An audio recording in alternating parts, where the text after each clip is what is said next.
કેશોદના ખમીદાણા ગામે 6 મહિના પહેલા ગુમ થયેલા વૃદ્ધા સુમરીબેન બારૈયાના કેસમાં એક ચોંકાવનારો ખુલાસો થયો છે। ગામના એક અવાવરૂ કૂવામાંથી માનવ હાડકાં, થેલી અને સોનાના દાગીના મળી આવતા સમગ્ર પંથકમાં ચકચાર મચી ગઈ છે। રેન્જ પોલીસને મળેલી મહત્વની કડીના આધારે એફએસએલ અને ડોક્ટરોની ટીમની હાજરીમાં કૂવામાંથી પાણી અને કચરો ઉલેચવાની કામગીરી હાથ ધરાઈ હતી। પરિવારજનોએ અગાઉ લૂંટના ઈરાદે હત્યાની શંકા વ્યક્ત કરી છે, ત્યારે હવે મળેલા અવશેષોની ઓળખ માટે ડીએનએ ટેસ્ટની પ્રક્રિયા શરૂ કરવામાં આવી છે।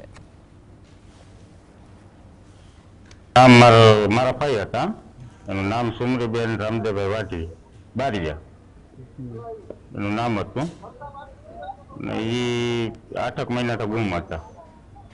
પછી અમે આ શોધખોળ માટે ઘણી ઓલી રજૂઆત કરી હતી। આ તે 8 મહિના પછી આ બધું ઘરેથી શું કઈ નીકળ્યા હતા? એ આયુષ્યમાન કાર્ડ કઢાવવા પછી બે ગુમ થઈ ગયા।